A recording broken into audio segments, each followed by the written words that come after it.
Listen to the will of those who will not speak. And if the tools are not willing, they will be. Hi, I'm Grzegorz Like. I'm the lead writer and the lead narrative designer in Cronos The New Dawn. And my name's Clara Severa, producer on Cronos The New Dawn. Today we're going to be talking a little bit more about our story while also answering some pressing fan questions. So Cronos is set in an alternative universe that in the 80s a weird disease started to appear. A disease we called the Change. And that's how, sadly, humanity came to an end. Travelers are emissaries of the mysterious collective. They travel back in time to the moment of the end of the world.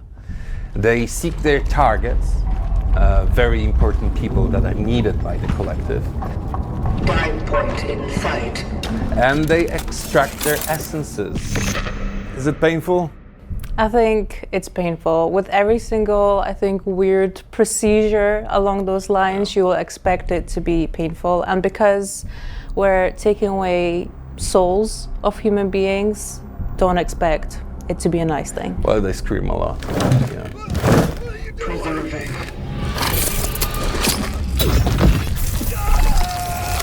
You'll be able to, throughout the course of your game, pick who you choose to extract.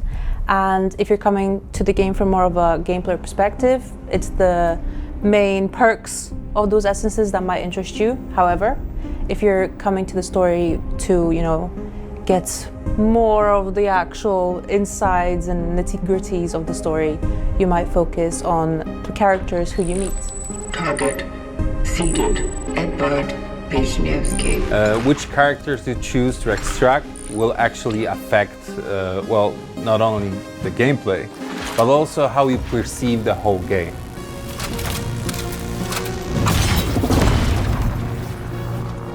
His name is the Warden, and his role, given by the collective, is to maintain not only the tools used by the travelers in their missions, but also the main hub in which you will spend a lot of time as a player.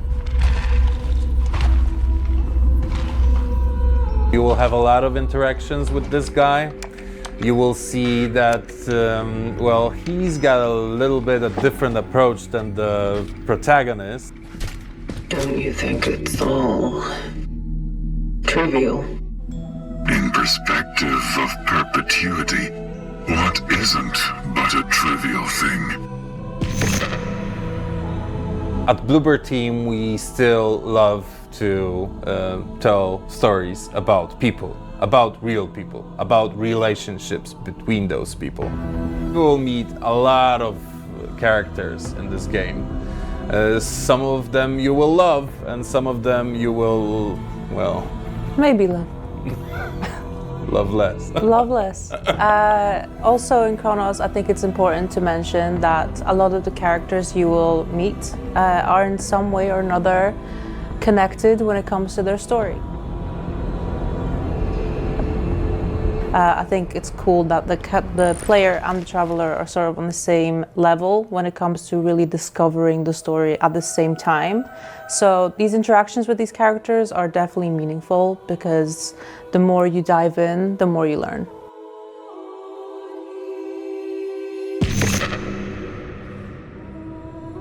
The main differences between Nova Huta and New Dawn are there isn't any floating buildings. In Nova Huta. Yeah.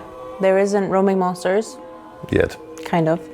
And the streets are undestroyed. However, we try to stick to the ideal image of Nova Huta as much as possible, but not only in the aesthetic, but also care about the historical importance and meaning of it. Also, obviously, in the game, we added some new buildings and new places for you to explore as a player. So the big building you see floating around in our trailers, we built it and then we destroyed it again. I was born and raised in Nova Huta, so this project feels very personal. But we chose Nova Huta because of the history the place has. That history rhymes very well with the questions we ask in the game and the themes we tackle throughout the story.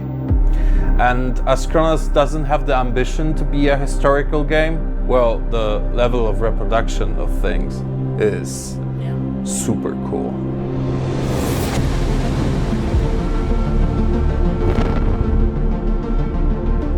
Well, only I know that, and I can tell. His watch is broken.